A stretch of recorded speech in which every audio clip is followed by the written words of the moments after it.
Dan sekarang kelakuan Fadlizon terhadap Presiden Jokowi itu ditiru saklek oleh Butet Kartarejasa. Bedanya adalah jika tuduhan-tuduhan dan hoaks yang dilemparkan ke Presiden Jokowi itu tidak ada buktinya alias fitnah semata, maka penyebutan Prabowo sebagai capres tukang culik itu ada rekam jejaknya.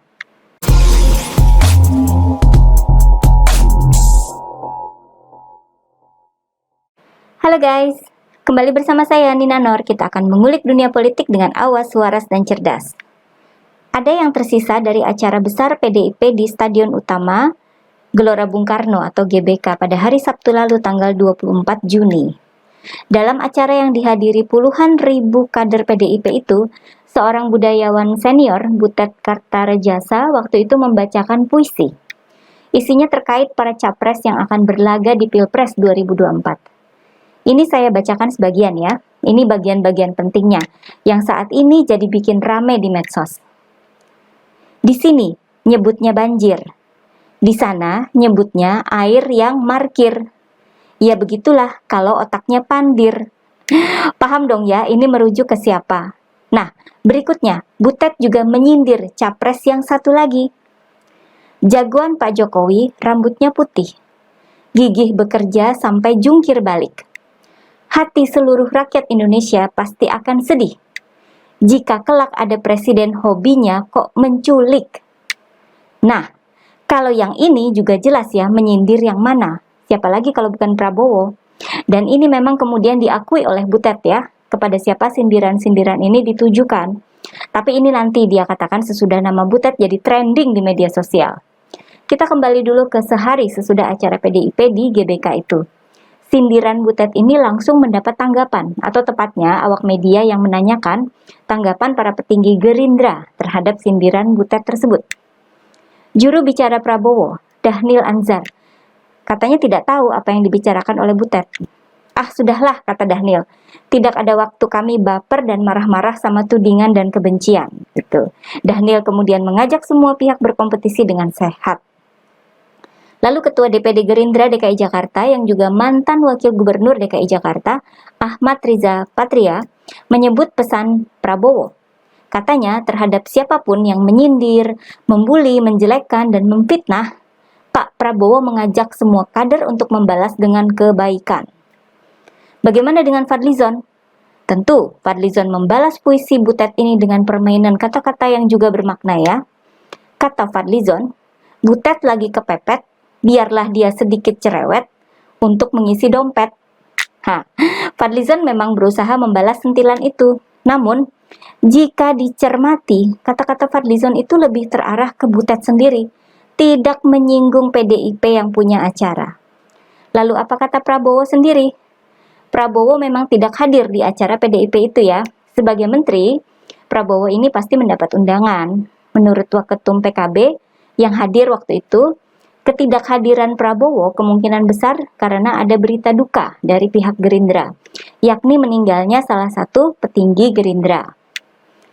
Puisi Butet itu kan dibaca pada hari Sabtu ya, lalu hari Seninnya menanggapi pertanyaan awak media soal puisinya Butet, Prabowo mengaku belum dengar, belum mengetahui isinya. Prabowo juga mengaku sebenarnya dia menyukai Butet karena orangnya lucu. Cuma itu aja ya tanggapan Prabowo. Mana berani Gerindra atau Prabowo marah-marah sama Butet. Karena yang dilakukan oleh Butet ini tingkatannya masih lebih ringan jika dibandingkan dengan berbagai puisi yang dibuat oleh Fadlizon untuk menyindir Presiden Jokowi. Butet sebenarnya kan hanya meniru cara Fadlizon, ya enggak? Sebuah media pada awal tahun 2019 mengumpulkan 8 puisi Fadlizon yang dinilai kontroversial. Penulisan puisi itu dari tahun 2014 hingga awal tahun 2019. Misalnya puisi tahun 2014 berjudul Raiso Popo. Ini dari bahasa Jawa ya, artinya tidak bisa apa-apa. Dalam puisi ini Fadlizon menyindir kebiasaan belusukan Jokowi yang dia sebut hanya sebagai pencitraan, padahal sebenarnya nggak bisa apa-apa. Lalu ada lagi yang berjudul Mau Saya Tabok Rasanya, ditulis pada tahun 2018. Yang dibuat Fadlizon sesudah Presiden Jokowi menyatakan ingin menabok penyebar hoaks PKI yang menyerang beliau. Isi puisi tersebut berkisar pada tuduhan berdusta, soal dana gempa hingga mobil SMK, lalu soal kenaikan harga, impor beras dan gula, lalu tuduhan menggadaikan negara sampai pihak asing mencaplok semua bidang usaha. Banyak deh isinya ya. Semua ya tuduhan-tuduhan khas kadrun terhadap Presiden Jokowi. Ini kan sebenarnya Fadlizon ini berusaha mengalihkan isu dari hoaks PKI yang mau ditabok oleh Pak Jokowi. Kenapa perlu dialihkan? Karena Fadlizon sendiri yang ikut-ikutan menyebarkan hoaks tentang PKI lewat postingannya di media sosial. Fadlizon memposting video sekelompok orang berjoget diiringi lagu Potong Bebek Angsa yang sudah diganti liriknya. Ini sebagian liriknya ya. Gagal urus bangsa, maksa 2 kali, fitnah HTI, fitnah PKI. Ternyata merekalah yang PKI.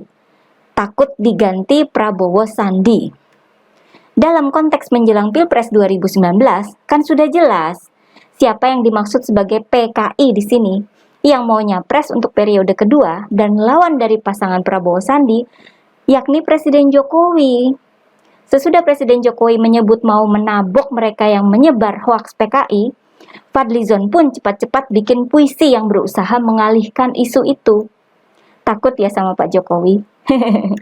Dan sekarang kelakuan Fadlizon terhadap Presiden Jokowi itu ditiru saklek oleh Butet Kartarejasa. Bedanya adalah jika tuduhan-tuduhan dan hoaks yang dilemparkan ke Presiden Jokowi itu tidak ada buktinya alias fitnah semata, maka penyebutan Prabowo sebagai capres tukang culik itu ada rekam jejaknya. Seperti biasa ya, dengan modal Google. Begitu gampang mencari berita-berita lama soal Prabowo ini. Misalnya ketika juru bicara Presiden SBY memastikan bahwa dokumen pemecatan Prabowo dari ABRI atau TNI karena melakukan penculikan sejumlah aktivis mahasiswa adalah benar, di mana salah satu yang menandatangani dokumen tersebut adalah SBY sendiri sebagai salah seorang anggota Dewan Kehormatan Perwira. Ada pula berita pernyataan dari Pak Wiranto sebagai mantan Panglima ABRI atau TNI yang memastikan bahwa Prabowo berinisiatif melakukan penculikan aktivis pada tahun 1998. Semua ada rekam jejaknya. Oleh sebab itu, maka seorang budayawan senior seperti Butet pasti tidak main-main dengan puisinya. Bahkan kepada media, Butet menegaskan bahwa yang dia sindir itu adalah Anies dan Prabowo. Kata Butet, puisi itu bersumber dari fakta.